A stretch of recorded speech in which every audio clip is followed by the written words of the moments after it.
আমার ভাই, আমার দিনী ভাই আলেম ওলামা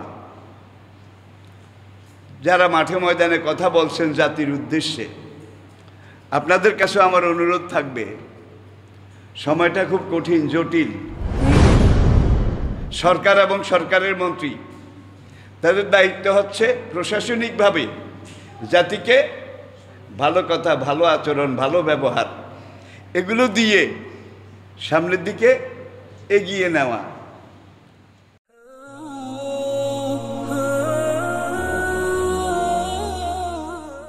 আসলে গেল জুমায় যে আমি আপনাদেরকে একটা কথা বলেছিলাম যে একটা দেশে, একটা গ্রামে আগুন লাগাবার জন্যে একটা ছোট্ট বাচ্চা আর একটা ম্যাচের কাঠি, এটা হলেই লাগানো যায়, এটা কোনো ব্যাপার না। কিন্তু এই আগুনটা নিবানো সবচেয়ে কঠিন। আমরা গেল 10 দিনে ঠিক এমনই একটা অবস্থা এটা দেখেছি, এমন একটা অস্থির, অনিশ্চিত, ভয়াবহ পরিস্থিতির ভিতর দিয়ে আমাদের দেশটা এখন চলছে। আমাদেরকে চিন্তা করতে হবে, আমরা কিন্তু কুমিরের মুখে আসি। কুমির এটা যদি আমরা ভুলে যাই তাহলে বিড়াল 2টা মারামারি লেগেছে, ফাঁকতালে বানর পিঠাগুলো খেয়ে ফেলেছে, এমনটা যেন না হয়। বর্তমান সময়ে যে কোনো দায়িত্বশীল, যে কোনো আলেম ওলামা, যে কোনো নেতা, যে কোনো মন্ত্রী মিনিস্টার, তারা জাতির কাছে যে কোনো মেসেজ, যে কোনো বার্তা, যে কোনো কথা, এটা বলার সময় বলতে গেলে একটু সাবধানতা অবলম্বন করা দরকার। কথাগুলো এমন মাইল্ড হবে, এত শান্ত হবে, এত সুন্দর হবে, যাতে করে এই কথায় কারো অন্তরে আঘাত না লাগে, ঘা না লাগে। ফাবিমা রাহমাতি মিনাল্লাহি লিনতা লাহুম। দেখেন আল্লাহ পাক কি বলছেন, হে নবী, আমি আল্লাহর সবচেয়ে বড় রহমত আপনার উপরে। কি? লিনতা লাহুম। আপনি মানুষের জন্য খুব নরম, আপনার কথাগুলোর মধ্যে খুব নম্রতা, ভদ্রতা, আপনার কথাগুলো মধুমাখা, আপনার প্রত্যেকটা কথার মধ্যে জাদুর মতো আসর আছে। ওলাউ কুনতা ফাজ্জান গালিজাল কালব।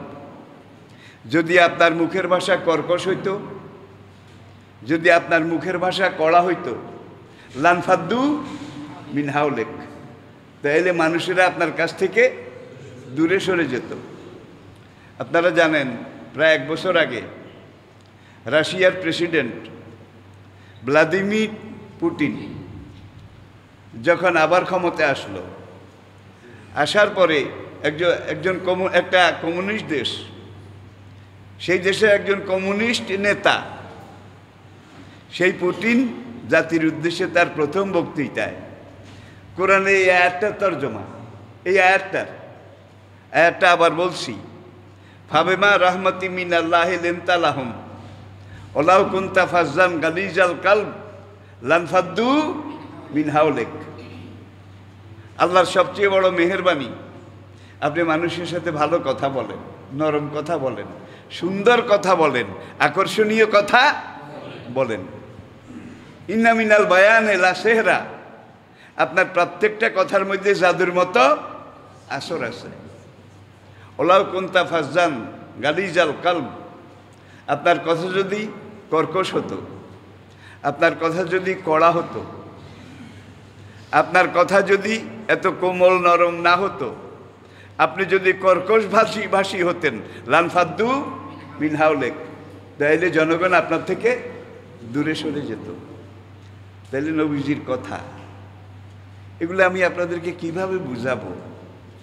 আর নবীজি বাংলাদেশের মতো ছোট দেশের রাষ্ট্রনায়ক ছিলেন, ঠিক না? অর্ধেক পৃথিবী, 12.5 লক্ষ বর্গ মাইল, কিলোমিটার না।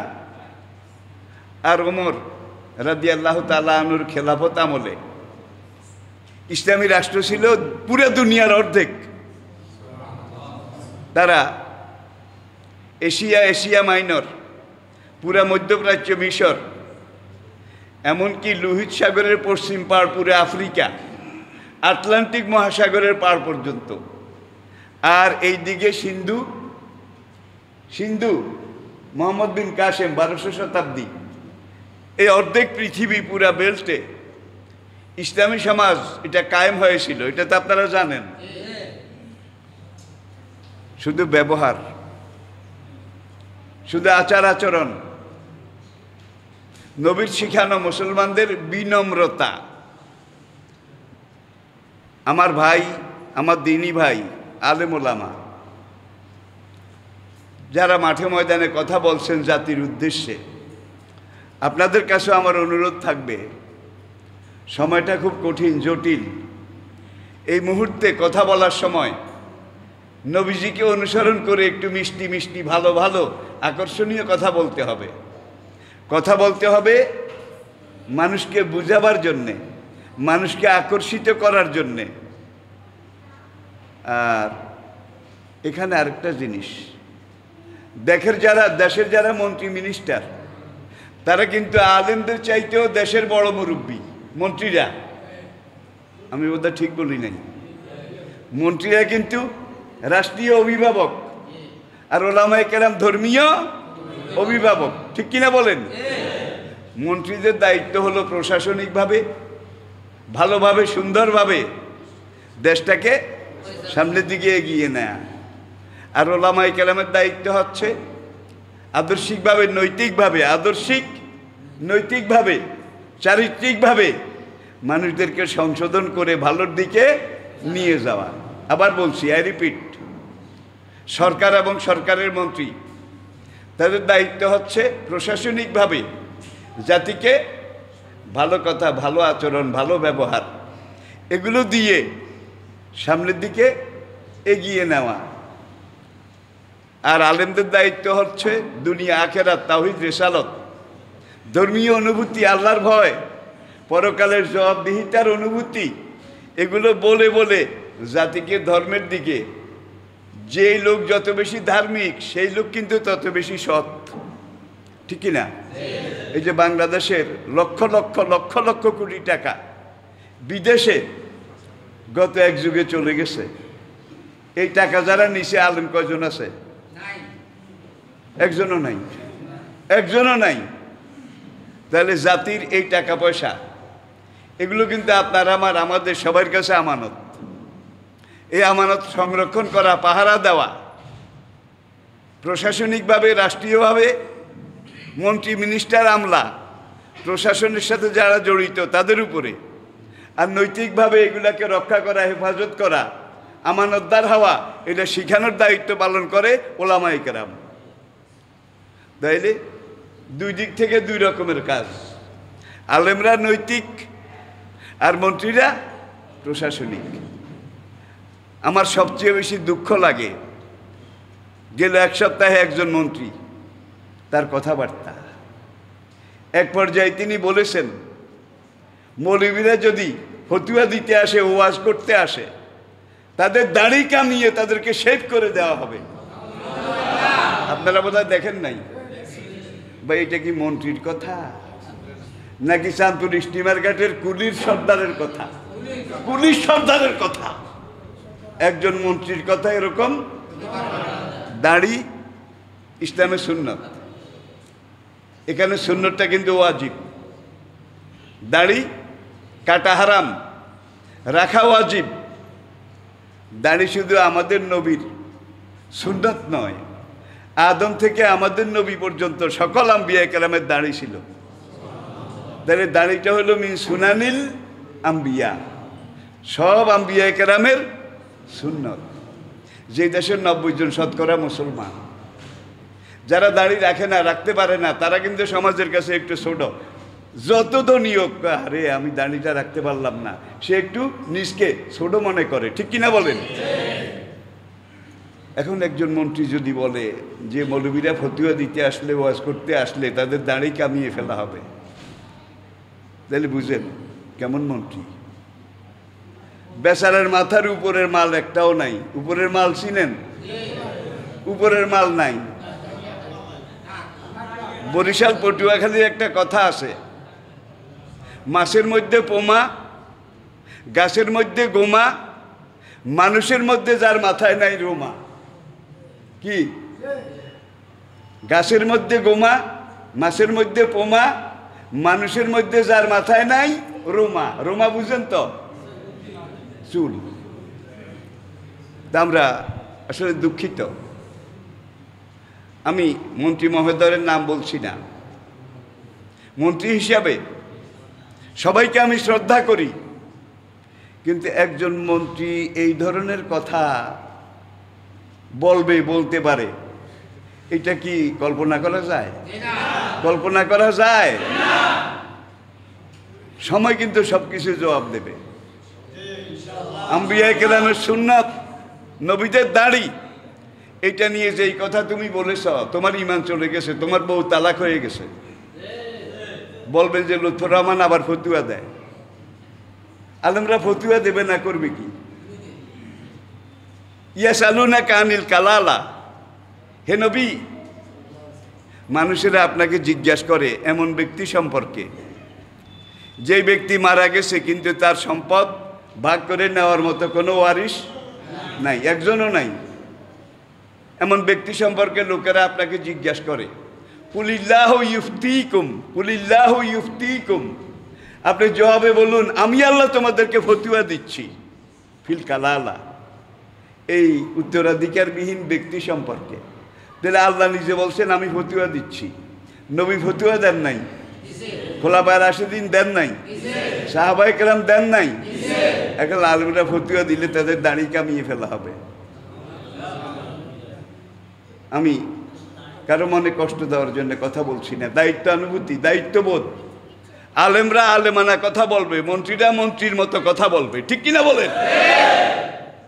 আমি অনুরোধ করি এই ধরনের কোনো বাড়াবাড়ি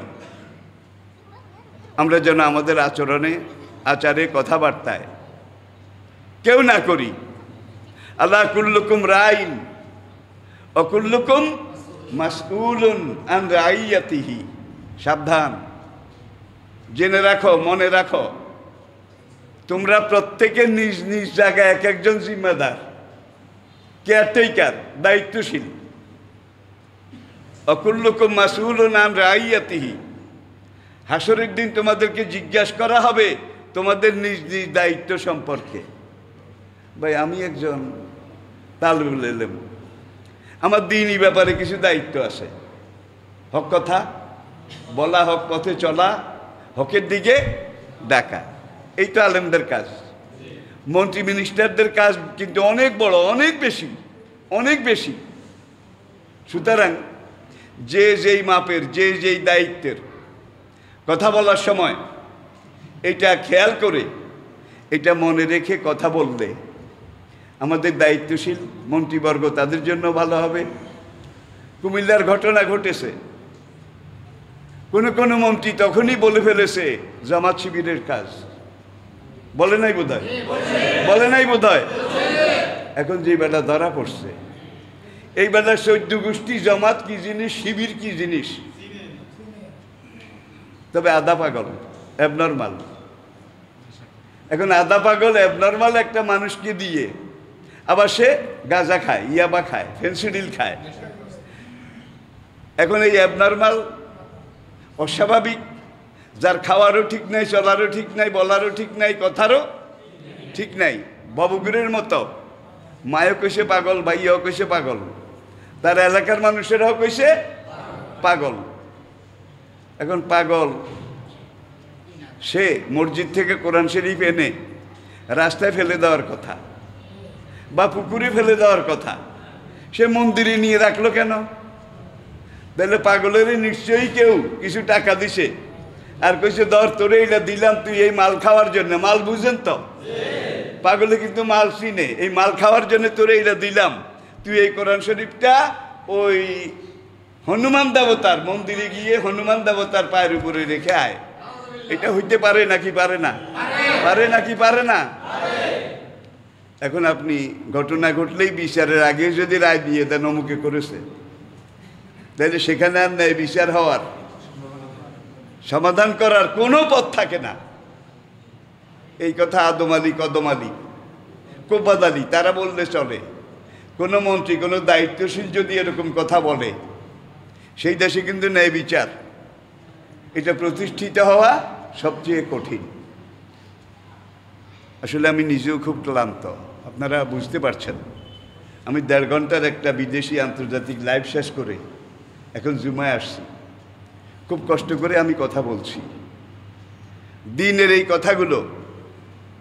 আর যেই কথাগুলো আমি বলি, আলহামদুলিল্লাহ এলেম কালাম নাই, কিন্তু আমার প্রত্যেকটা কথা আমি কোরআনের সাথে মিলিয়ে কোনো মন্ত্রী সাহেবকে হিট করার জন্যে, কি মনে কষ্ট দেওয়ার জন্য আমি কথাটা বলিনি। তাহলে একটা উদাহরণ নেন, মুসা আলাইহিস সালামের কথা তো আপনারা জানেন, তার ছোট ভাই হারুন আলাইহিস সালামের কথা আপনারা জানেন। মুসা আলাইহিস সালাম কোহে তুরে গেছেন, গিয়ে বললেন ওয়াজআলনি ওয়াজিরাম মিন আহলি হারুনা আখি। হে আল্লাহ, আমার কথা বলতে একটু অসুবিধা হয়। মুসা বলেন, কে বলেন? ছোট্টকালে যখন আমি ফেরাউনের ঘরে, ফেরাউন তার বেগম আসিয়া আমাকে সিন্ধুক থেকে, নদীর পাড় থেকে উদ্ধার করে লালন পালন করে যখন একটু বড় করেছিল, আমি একটু বুঝের হয়েছিলাম। তখন মুসা আলাইহিস সালাম একদিন ফেরাউনের গালে, ফেরাউনের দাঁড়ি ছিল, দাঁড়ি ধরে বাম হাতে ঠাস করে গালে একটা থাপ্পড় মেরে দিয়েছে। ফেরাউন আটকে উঠল, চমক ভাঙল যে 3 বছরের বাচ্চার থাপ্পড় এত জোরে হওয়ার কথা না। আর থাপ্পড়ে আমি যে অনুভূতি, অনুভব, যে ফিলিংস, এটা 3 বছরের বাচ্চার থাপ্পড় হইতে পারে না। এটার মধ্যে আরো কিছু আছে, আরো কিছু হাকিকত আছে নিশ্চয়ই। এটা আমার তাওরাত, জবুর, ইনজিলের গণকেরা, হুজুরেরা গণনা করে বলেছে বনি ইসরায়েল জাতিতে একটা সন্তান জন্মগ্রহণ করবে এবং সেই সন্তানটার হাতে ফেরাউনের রাজত্ব, শুধু রাজত্ব যাবে না, বংশসহ ধ্বংস হবে। বোধহয় এইটাই সেইটা। বিবি আসিয়াকে বলে, দাও বাইর করো, ছুরি বাইর করো। আসিয়া বলে, লেমাজা, কেন? ছুরি দিয়ে কি হবে? এইটারে এখনই জবাই করব। আসিয়া বলেন, কেন? এইটা আমার দুশ্মন হবে। যে থাপ্পড় দিছে আমি খেয়েছি, আমি বুঝি তার থাপ্পড়ের অ্যাকশন, ভয়াবহতা কত কঠিন, এটাকে জবাই করে ফেলতে হবে। আসিয়া খুব নম্রতার সাথে, ভদ্রতার সাথে স্বামী ফেরাউনকে বলে, ওগো স্বামী আমার, ও আসলে কিচ্ছু বোঝে না, ভালো মন্দ, আপন পর, লাভ ক্ষতি, এগুলা বুঝার ক্ষমতা তার হয়নি, অনেক দূরে, অনেক দেরি আছে। ফেরাউনকে কেমনি বুঝলাম? আচ্ছা তাহলে একটা পরীক্ষা করা হোক। তার সামনে একটা জ্বলন্ত আগুনের কয়লা, যেটা একবারে লাল টকটকে কয়লা, আর আরেক পাশে একটা সোনার চাকা, এই 2টা জিনিস এনে রাখা হোক। যদি সে আগুন বাদ দিয়ে সোনাটা ধরে, তাইলে বুঝতে হবে সে ভালো মন্দ, আর যদি সোনা বাদ দিয়ে আগুনটা ধরে, তাইলে বুঝতে হবে ভালো মন্দ, লাভ ক্ষতি কিছুই বুঝে না। বিবি আসিয়ার এই কথায় ফেরাউনের টনক নড়ল, চমক ভাঙল। ফেরাউন বলল, তাই করা হোক।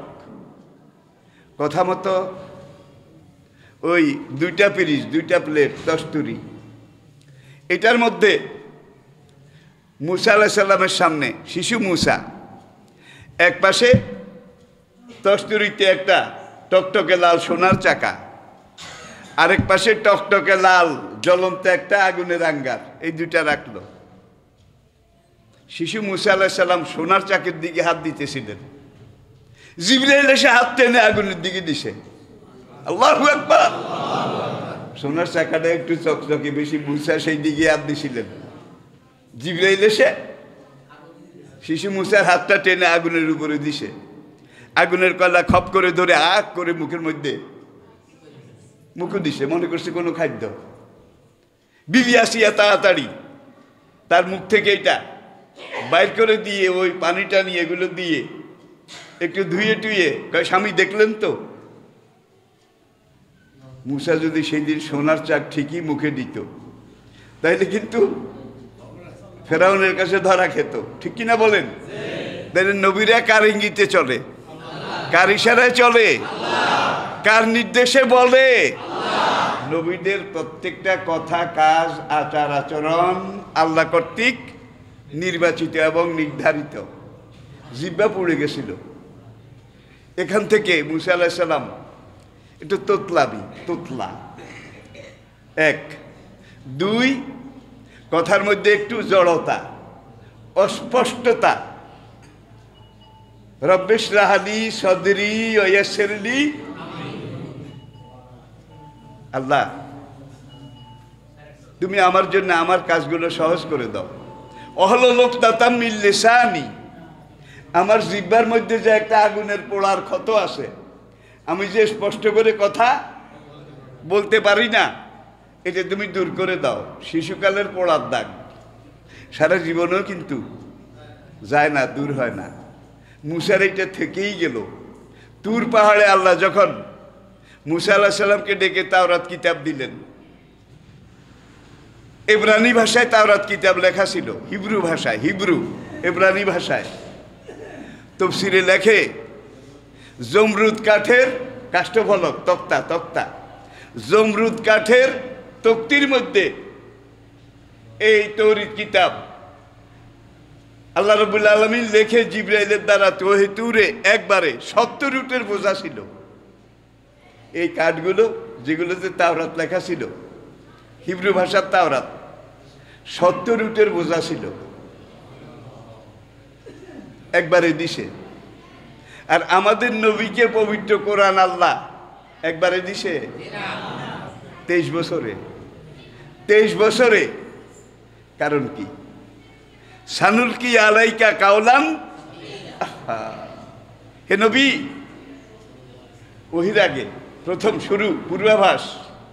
আল্লাহ বলে আপনার উপরে আমি এমন এক বাণী লহে মাহফুজ থেকে নাজিল করব যেটা দুনিয়ার সব কিছুর চাইতে ভারী।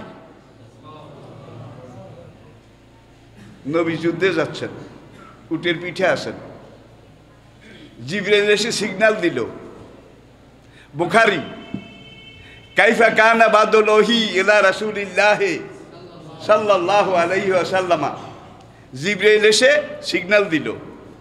কা সিলসিলাতিল জারসে, লোহার শিকল একটার সাথে একটা এইভাবে লাগাইলে ঝনঝন যে একটা আওয়াজ হয়, জিবরাইল ওহি নিয়ে আসার আগে এই ঝনঝন আওয়াজ হইত। নবীজি বুঝে যেতেন যে জিবরাইল ওহি নিয়ে আসতেছে। তাড়াতাড়ি ঘোড়ার পিঠ, উটের পিঠ থেকে নেমে পাশে একটা পাহাড়ের ডালে নবীজি একটা চাদর মোড়ো দিয়ে শুয়ে যেতেন। এই শোয়া অবস্থায় কয়েকটা আয়াত জিবরাইল নাজিল করে চলে যেতেন। কিছুক্ষণ পরে হুজুর উঠতেন শোয়া থেকে, আর হুজুরের কাছে একবার যখন জিবরাইল তেলাওয়াত করে নাজিল করে চলে গেছে, হুজুরের কিন্তু সঙ্গে সঙ্গে মুখস্থ হয়ে গেছে। বলবেন যে হুজুরের তো হইছে, আমাদের তো হয় না। হয়, এখনো চেষ্টা করলে হয়।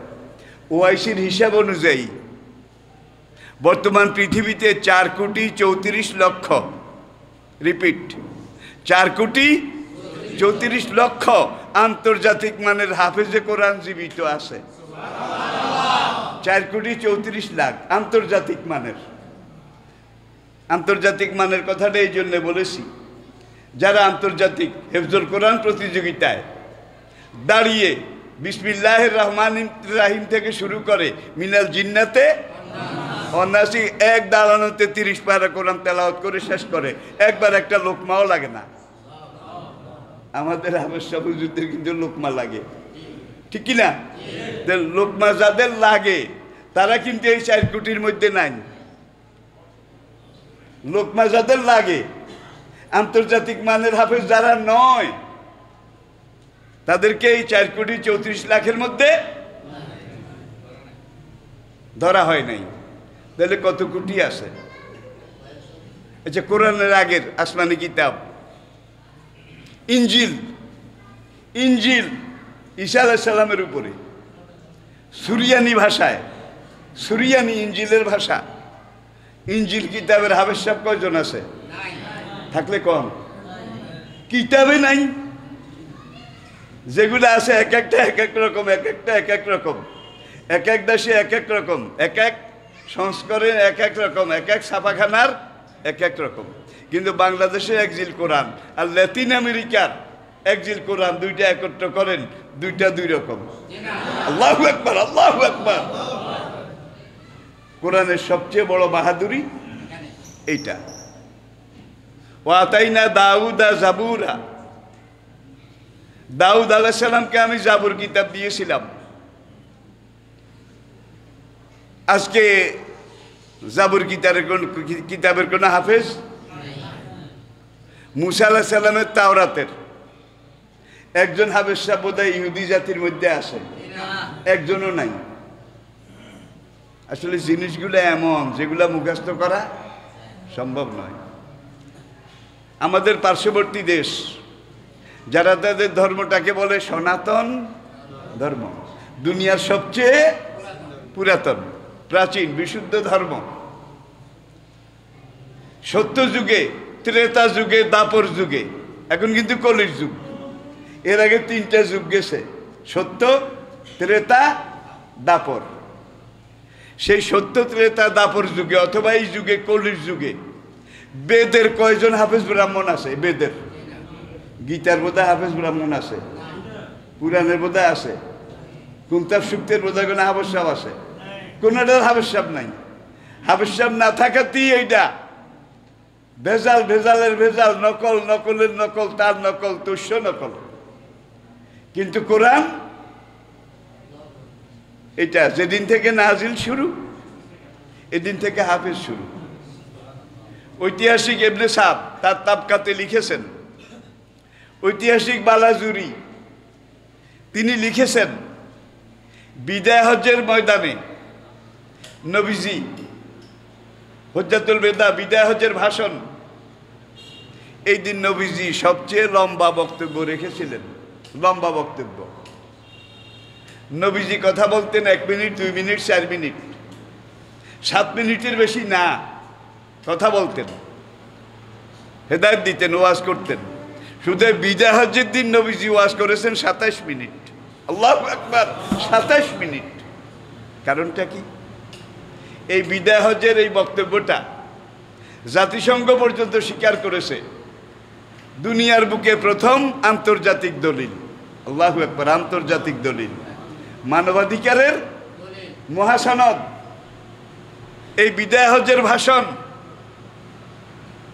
তো আমি মুসা আলাইহিস সালামের কথা বলছিলাম, এটা বলতে গিয়ে একটু আবার বেড়ে গেছে, এবং আমার এই বাড়ার কারণ হল মুসা আলাইহিস সালামের কিতাব নামে আছে, কামে নাই। ঈসা আলাইহিস সালামের কিতাব নামে আছে, কামে নাই। দাউদ আলাইহিস সালামের কিতাব নামে আছে, প্রাচীন ভারতের আর্যাবর্তের সত্য, ত্রেতা, দাপর যুগের বেদ, গীতা, উপনিষদ এগুলোর নামে আছে, কামে নাই। একমাত্র কোরআন নামেও আছে, কামেও আছে, নামেও আছে, কামেও আছে। এটা কোরআনের সবচেয়ে বড় বৈশিষ্ট্য। সবাই পড়ি আলহামদুলিল্লাহ। এখন মুসা আলাইহিস সালাম কোহে তুরে আল্লাহ যখন বললেন, মুসা তোমাকে আমি বাছাই করলাম, এখন থেকে এতদিন তুমি ছিলে ব্যক্তি মুসা, আর আজকে এখন থেকে তুমি নবী মুসা। এখন আর তুমি ব্যক্তি মুসা নও, তুমি নবী মুসা। আমি তোমাকে বাছনি করেছি, তুমি তোমার জাতির কাছে গিয়ে ইসলামের দাওয়াত দাও। এই তাওরাত কিতাব তোমাকে দিলাম, এই কিতাবের ভিত্তিতে বনি ইসরায়েলদেরকে তুমি তাওহীদ, রিসালাত, আখিরাতের দাওয়াত দাও। মুসা বললেন, রব্বুল আলামিন দাওয়াত দিতে হইলে তো মুখের কথাগুলা খুব স্পষ্ট হওয়া লাগে। আমি তো কথাগুলা বলি তোতলাইয়া তোতলাইয়া, লেয়াইয়া লেয়াইয়া, আমার কথার উচ্চারণ ভালো হয় না, কারণ জিহ্বার মধ্যে আগুনের পোড়া দাগ আছে। হারুন আখি, আমার ছোট ভাই হারুন, সে কিন্তু ভালো ভালো কথা বলতে পারে, তার কথার মধ্যে কোনো জড়তা দুর্বলতা নাই। রব্বুল আলামিন আমাকে যদি এই নবুয়তের দায়িত্ব দিয়েই থাকো, তাহলে আমার ছোট ভাই হারুনকেও তুমি নবী করে দাও। দেখছেন, আল্লাহ বললেন তাই হবে। এখন থেকে তুমিও নবী, তোমার ছোট ভাই হারুনও নবী। দেখছেন, নিজেও নবী। আর সেই কোহে তুরে দাঁড়িয়ে আল্লাহর সাথে যখন কথাবার্তা হচ্ছিল, তখন ছোট ভাই হারুনকেও নবুয়ত কনফার্ম করে নিয়েছেন যে নবী, সেই নবী সাইয়েদনা মূসা। কোহে তুরে যাওয়ার সময় হারুনকে একদিন আল্লাহ যখন ডাকলেন, অন্যবার, দ্বিতীয়বার, পরের বার, তখন মূসা বললেন আমি কোহে তুরে যাই, আল্লাহ আমাকে সেখানে ওই জোয়াদ না মূসা আর বাইনা লাইলাতান, সবগুলো কিন্তু কোরআনের আয়াত। আমি অনেকগুলো আয়াত বলছি না। এখন হারুনকে বলছে তুই এগুলাকে দেখে দেখে একটু সুন্দর করে রাখ, এরা যেন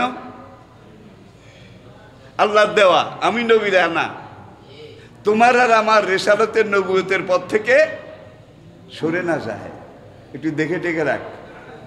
হারুন বললেন ভাইজান তাই হবে। মূসা চলে গেলেন। 40 দিন পরে আসার কথা। কি দেখেন, কোরআনের কথা কোনো শেষ আছে? আর বাইনা লাইলা, 40 দিনের জন্য গেছে। 39 দিন যখন শেষ, 40 দিন আল্লাহর সাথে কত কথা, কত লেনদেন, কত হ্যান্ডেলিং, কত আদান প্রদান। মূসার মধ্যে একটা ভাব জাগ্রত হলো। মূসা বললেন রব্বুল আলামিন তুমি তো খুব কাছে, একেবারে কাছে এসে গিয়েছে, আমার সাথে কথা বলছো, আমাকে নির্দেশ দিচ্ছ। রব্বুল আলামিন রব্বে আরনি উনজুর ইলাইক, ওগো আমার রব, তুমি একটিবার আমি মূসাকে দেখা দাও, তোমাকে আমি একবার তোমার আসল রূপে দেখতে চাই। আল্লাহ জবাব দিলেন নাম তারা, আমি আমাকে দেখার হ্যান্ডম কি, আমাকে দেখে সামাল দেওয়ার, সহ্য করার ক্ষমতা তোমার নাই। মূসা আবার কর রব্বে আরনি উনজুর ইলাইক। নবীদের মধ্যে একটু একরোখা মেজাজি ছিলেন, মেজাজি, যেই কথা বলতেন কাসা হরলে হালা কইসি কইসি, এইটা আর ফিরাবো না, কথার কথা আর কি। সেই এটা কিন্তু ওয়াজ না, একটা উদাহরণ দিলাম বুঝার জন্যে। মূসা আলাইহিস সালামের তবিয়তের মধ্যে তিলকার রুসুল ফাদ্দালনা বাদহুম, এক এক নবীর এক একটা বৈশিষ্ট্য ছিল। মূসা আলাইহিস সালামের তবিয়তটা এমন ছিল যেটা বলতেন সেটা হওয়াইয়া ছাড়তেন। এখন আল্লাহ কালাম তারা নিয়া মূসা, তুমি আমাকে দেখে সামলাইতে পারবে না, রব্বুল আলামিন মনে বুঝাইতে পারিলে একটু দেখা দাও। আল্লাহকে না পারবা না, কয় না একটু একটু মনে, 3বার যখন কয় দেখা দাও, ফালাম্মা তাজাল্লা রাব্বুহু আলাল জাবালে দাক্কাউ ওয়া খাররা মূসা সায়কা। আল্লাহু আকবার। আল্লাহ পাক তার নূরে তাজাল্লির অনন্ত অনন্ত কোটি কোটি ভাগের এক ভাগ কোহে তুরে নাজিল করলেন। নাজিল করার আগে বললেন মূসা, অরিজিনাল আমি আল্লাহকে দেখার আগে আমার যে জ্যোতি, আমার যে নূর, এই নূরের অনন্ত কোটি ভাগের এক ভাগ আমি তোমার অনুরোধ ক্রমে কোটি কোটি ভাগের এক ভাগ আমি খোদার নূরের তাজাল্লি, এইটা তুর পাহাড়ে আমি নাজিল করলাম, তুমি এইটার দিকে আগে তাকাও।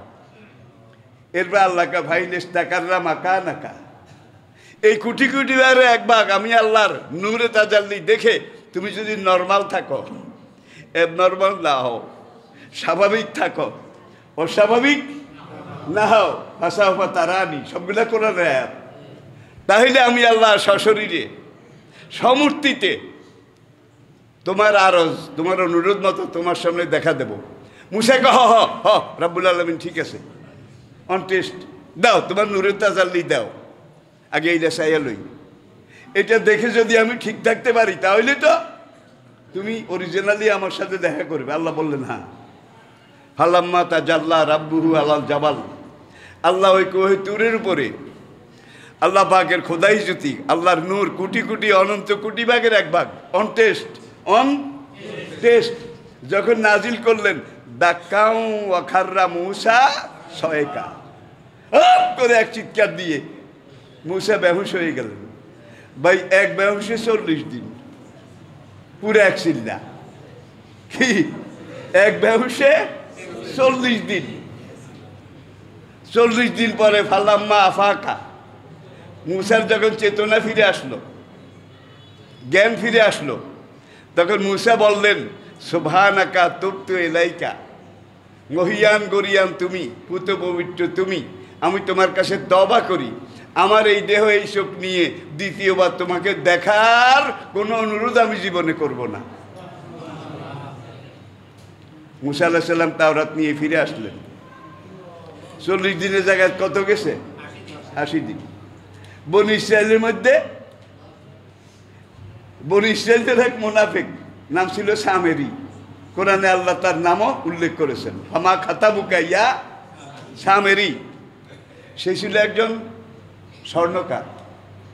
সে স্বর্ণ জমা করে, বনি ইসরায়েলের এই স্বর্ণ মিশর থেকে আসার সময় যার যা ছিল সঙ্গে করে এনেছিল, এগুলাকে একত্রিত করে একটা স্বর্ণের গরুর বাছুর, কোরআন যেটাকে বলেছে ইন্নাকুম যালামতুম আনফুসাকুম বিত্তিখাযিকুমুল ইজলা, ইজলা হলো গরুর দেয়া, এই গরুর বাছুর।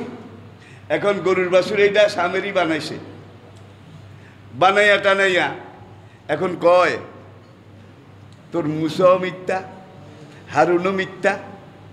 মুসা যে 40 দিনের জন্য গেছে, 80 দিন পার হয়ে গেছে, মুসার কোনো খবর নাই, মুসা পলাইছে। দেখছেন কারবার? মুসা পলাইছে, মুসা আর আসবে না। এখন আমি তোদের নেতা, তোদেরকে আমি যা বলি তোরা তা কর। হারুন মুসার খলিফা, প্রতিনিধি হিসাবে, সেকেন্ড প্রফেট হিসাবে প্রতিবাদ করলেন, বাধা দিলেন। কিন্তু বনি ইসরায়েলরা কয় তুমি যে খোদা এটার প্রমাণ দাও। সামেরি তার পকেট থেকে 4টা বালু, 1 মুঠ বালু, এটা পকেট থেকে বের করে ওই গরুর বাছুর এটার এই মুখের ফাঁক করে ভিতরের দিকে মারলো। মারার সঙ্গে সঙ্গে গরুর বাছুর বা বা বা চিৎকার শুরু করলো। ভাই সোনার তৈরি গরুর বাছুর মানে মূর্তি, এটা আম্বা আম্বা এটা করবে, এটা কি কল্পনা করা যায়? যখন গরুর বাছুর এটা আম্বা আম্বা করে চিৎকার শুরু করলো, তখন সামেরিকে এইটা তোকে আসল খোদা দেখছ, হাম্বা হাম্বা করে কিভাবে তোদেরকে আশীর্বাদ করে। তোরা যদি ভালো চাস, বাঁচতে চাস, তাহলে মুসা আর হারুন আলাইহিস সালামকে বাদ দে, তোদের খোদা হইলে এইটা। তোরা এখন মুসা আর হারুনের সেই খোদাকে বাদ দিয়ে এই গরুর বাছুর এইটারে পূজা করে, এইটারে সেজদা কর। সব গরুর বাছুরকে সামনে রেখে আমান তো আল্লাহ ইজলা, আমরা গরুর বাছুরকে খোদা বলে মানলাম, আল্লাহু আকবার, সিজদায় পড়ে গেছে। হারুন বেচারা অনেক বাধা দিছে, কিন্তু এরা তো মেজরিটি, তিনি আর কুলে উঠতে পারলেন না। যখন মায়ের ধমক টমক দিছে, কয় তোর বড় ভাই পলাইছে, তুইও পলাবি, আমরা বুঝি, আমাদেরকে আর ধোকা দেওয়ার চেষ্টা করিস না। বেচারা জানের বয়ে কিনারে গিয়ে বসে বসে কাঁদে। মুসা আলাইহিস সালাম দূর থেকে ফিরে আসছে, এসে দেখে যে পুরা বনি ইসরায়েল তারা আল্লাহকে বাদ দিয়ে, তাওহীদ রিসালাত আখিরাত বাদ দিয়ে গরুর বাছুরের সামনে কি গঙ্গায়ও নম, গঙ্গায়ও নম, জগত্তারিণী মাতো, জগত্তারিণী মাতো, সবাই গরুর বাছুরের পূজা এটা করতেছে। মেজাজি নবী হারুনের যায় কই তুই কোথায় আসিলি? কে এখানেই আসিলাম। কয় তুইও তো একজন নবী, তোকে দায়িত্ব দিয়ে গেলাম।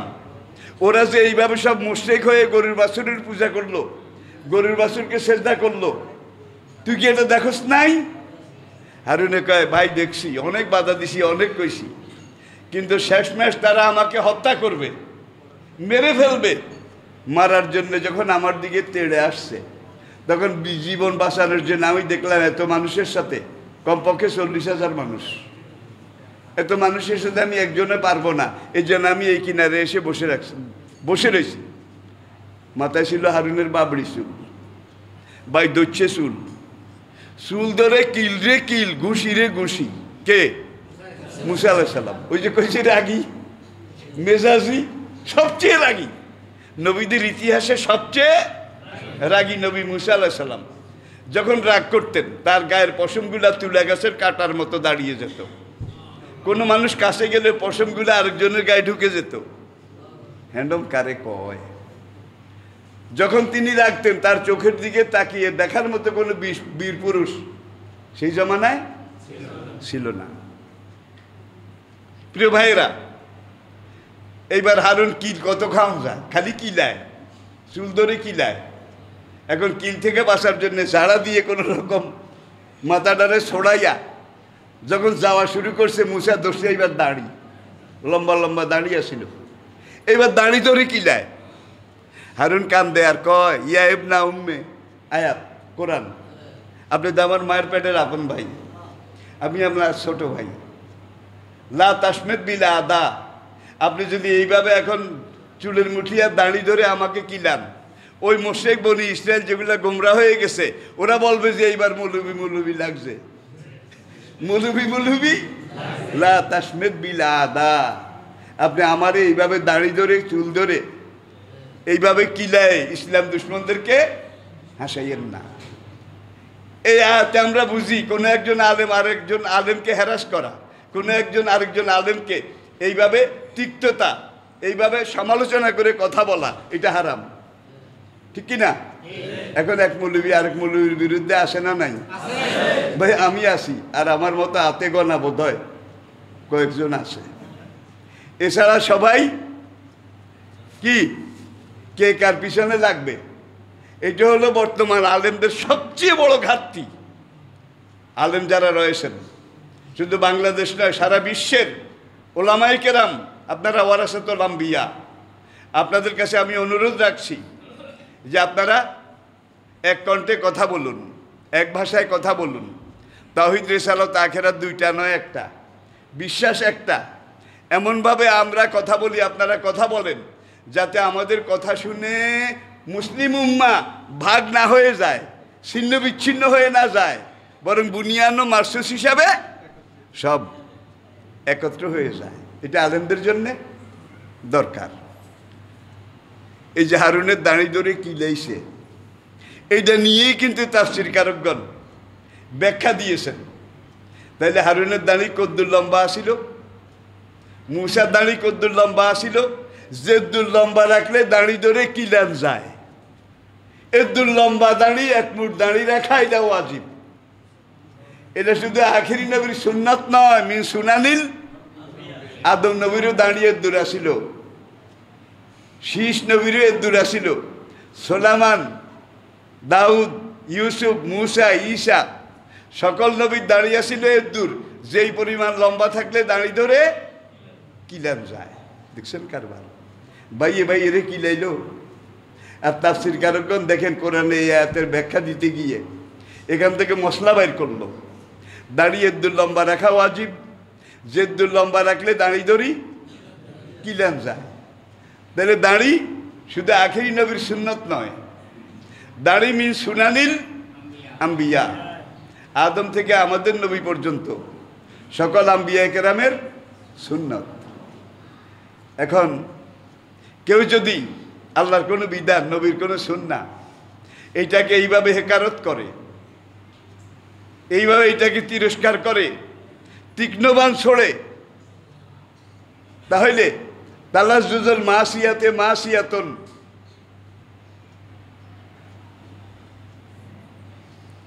তাবুনুল মাসিয়াতে মাসিয়াতুন, গুনার কাজে সহযোগিতা করা কবিরা গুনাহ, ও তালাজ্জুজু বিহি কুফরুন। আর গুনার কাজ এটা দেখে কেউ যদি মজা মারে, সঙ্গে সঙ্গে সে কাফের হয়ে যায়। এখন নবীর সুন্নত দাঁড়ি, এইটাকে যদি কেউ এইভাবে আক্রমণ করে কথা বলে, তার বোধ হয় ইমান ঠিক থাকবে, বউ তো ঠিক থাকবে নাকি? তাহলে দেখা যায় তার এই কিন্তু শুরু হয়েছে। সামনে খেলা কি হয় দেখার জন্য আপনারা তৈরি থাকেন। ইতিহাসের কোন যুগে আম্বিয়া কেরাম, আল্লাহ আল্লাহ দিন, আল্লাহ রসুলের তরিকা, এইটাকে এইভাবে হেকারত করে, অপমান করে, এইভাবে আক্রমণ করে কোনো যুগে কোনো খোদাদ্রোহী, কোনো জালেম, কোনো ফাসেক বাঁচতে 2006 এবং 2007 আপনারা জানেন ফ্রান্সের যে সাংবাদিক আমাদের নবীর প্রথম ব্যঙ্গচিত্র একে ছিল ফ্রান্সের। কয়েকদিন আগে গাড়ি অ্যাক্সিডেন্ট এমনভাবে হয়েছে, এক গাড়ি অ্যাক্সিডেন্টে গাড়িও ভাগ ভাগ টুকরা টুকরা, তার মাথা গেছে এক জায়গায়, হাত গেছে আরেক জায়গায়, পুরা রাস্তার কয়েক কিলোমিটার পর্যন্ত তার শরীরের অংশ টোগাই টোগাই। তাইলে আল্লাহ আল্লাহ রাসূলের বিরোধিতা, ইসলামের বিরোধিতা, অন্যায় কাজ, ইসলাম বিরোধী কাজ, খোদাদ্রোহী কাজ, এগুলোর বিচার আখিরাতে তো হবে আসল বিচার, বড় বিচার। দুনিয়াতেও হয় নাকি হয় না? হয় নাকি হয় না? আমি একটা কথা আপনাদেরকে বলি, বাবা বুড়ো হয়ে গেছে, এখন মা নাই, ছেলের বাবা বুড়ো হয়ে গেছে, মা মারা গেছে। এখন এই বাবারে ছেলের বউ সহ্য করে না, আর বুড়া মানুষ লেখায় লা ইয়ালামা বাদা ইলমিন শাইয়া, যে রুমে রাখছে, এই রুমে একদিন রাত্রে বুড়া বাচ্চারা উঠে কুলায় নেই, একবারে ল্যাপ তোষকে পেশাব করে দিছে, বুড়া মানুষের পেশাব। সকালে বউ এসে দরজা খুলে যখন পেশাবের গন্ধ পাইছে, তখন যাইয়া ছেলেরে উঠেছে, এই উঠো, এই বাড়িতে হয় তোমার বাবারে রাখো, নয় আমারে রাখো। তোমার বাবারে যদি এই বাড়িতে রাখো তাহলে আমি এই বাড়িতে থাকবো না, আমি চলে যাব। আর যদি আমি থাকি তাহলে তোমার বাবাকে। ওয়াতার রাজুলু ইমরাতাহু ওয়াক্কা উম্মাহু, তিরমিজি শরীফের হাদিস। কিয়ামতের আগে এমন একটা সময় আসবে যখন ছেলেরা বউর কথা মতো চলবে, মায়ের নিমুখারামি করবে, বউর কথা মতো চলবে। ভাই তাহলে এটা আসে না নাই? আসে না নাই? বিয়ার আগ পর্যন্ত ছেলে ভালো, বিয়া করার পরে আস্তে আস্তে আস্তে আস্তে মাকে দূরে, বাবাকে দূরে, বউকে কাছে, আরো কাছে, এমন আসে না নাই? আছে তো। অধিকাংশ কিন্তু এই অবস্থা। মরহুম শেখ মুজিব সাহেব বঙ্গবন্ধু, আমার ছাত্র জীবনে আমি এই কথাটা শুনেছিলাম। যুক্তফ্রন্টের আমলে যখন যুক্তফ্রন্ট গঠন করা হয়েছিল, তখন তিনি একটা বক্তব্যের মধ্যে একদিন একটা কথা বলেছিলেন, কথাটা এখনো আমার মনে বাজে। আরো কত কথা, কেউ হীরার খনি, কেউ তেলের খনি, কেউ সোনার খনি, আর আমি মুজিব পেলাম। এগুলো কিন্তু আমাদের জন্য মাইলস্টোন, চিন্তা করতে হবে, বুঝতে হবে। এখন শেখ সাহেব একদিন এক ঘরোয়া মিটিংয়ে অনেক নেতৃবৃন্দ, যুক্তফ্রন্টের আমলের কথা বলছি, জীবনে একটা বিরাট সময় কিন্তু তিনি জেলে ছিলেন, এটাও বাস্তব। এখন ওই কথাইটা উঠছে, একজনে মরহুম শেখ মুজিবুর রহমানের কাছে নালিশ করলো যে এরা বউর কথা মতো চলে, বউ যা কয় তা করে, মা বাবা তাদের তোয়াক্কা করে না। এখন বলে যে একদিন এক নেতা অথবা এক হুজুর, তিনি বিশাল এক সভাতে, জনসভায় বক্তব্য রাখতেছিলেন। বক্তব্যের এক পর্যায়ে তিনি বলেছিলেন, তোমরা কে কে বউর কথা মতো চলো, মায়ের সাথে নিমুখারামি করো, তারা একদিকে যাও। এখন যাইতে যাইতে পুরা সবাই একদিকে গেছে, মানে সব বউর কথা মতো চলে। এক বেটা ওখানে বসে রয়েছে। এখন মরহুম শেখ মুজিব বললেন যে এই জন্য বোধহয় কিয়ামত হয় না, একজন হইলেও ভালো মানুষ আছে, বউর কথা মতো চলে না। ভাই তুমি যে ওইদিকে গেলা না, তুমি একা বসে কেন? আমার বউ সবসময় আমারে কয়, আমার মাথা খাও, বেশি মানুষ যেখানে দেখবা সেখানে তুমি যাইও না। তাইলে ওরা চলে বউর কথা মতো, আর এই বেটা বউর কথা মতো নয়, বউ সাটা, বউ সাটা, ঠিক কিনা বলেন? এখন বউর কথা মতো বাপকে নিয়ে গেছে সরকারি আশ্রয় কেন্দ্রে রাখবে। ও নাতি একটা আছে এই 8-10 বছরের, সেই টাকা আমিও যাবো, কোনো রকম রাখতে পারলো না, সেও গেছে। এখন সরকারি বৃদ্ধাশ্রম সেখানে নিয়ে বাবারে ভর্তি করবে, জাতীয় আইডি কার্ড এটা পেশ করলো, এই দেশের নাগরিক, এই তার পরিচয়, হি সো অ্যান্ড সো, এগুলো বলে ওখানে সব নোট করলো বালামের মধ্যে, লেজার বুকের মধ্যে। এখন এই বুড়াকে এখানে রেখে যাবে আর কি, ছেলে আর ছেলের বউ। নাতি একবার এখানে আসে আবার বাইরে হয়, একবার এখানে আসে আবার বাইরে হয়। এখন ছেলেও লক্ষ্য করলো, ছেলের বউও লক্ষ্য করলো, সে একবার এই রুম দেখে, আবার ওই রুম দেখে, আবার ওইখানে যে আরেকটা রুম আছে এইটা দেখে। এখন বুড়াকে সেখানে ভর্তি করে দিয়ে টিয়ে ওই ছেলের মা আর বাবা যখন বাইর হয়ে আসে, বাবা আস না, ওই রুমটা দেখে আসি। তোর এখানে রুম দেখার এত দরকার কেন, একবার এই রুম একবার ওই রুম। তোমরা যখন দাদুর মতো বুড়া হয়ে যাবে, তোমাদেরকে কোন রুমে রাখবো সেই রুমটা আমি চয়েস করে সিলেক্ট করে যাচ্ছি। এটারে নোয়াখালীর লোকেরা উদারিয়া করা। আপনি আমরা মা বাবার সাথে যেই ব্যবহার করবেন, আপনার সন্তানরা আপনার সাথে তার চাইতে লক্ষ গুণ বেশি খারাপ ব্যবহার করবে। এমন কথা আমার কানে আসছে, ছেলেরা মাকে গায়ে হাত তুলেছে, মেরেছে। আছে না নাই?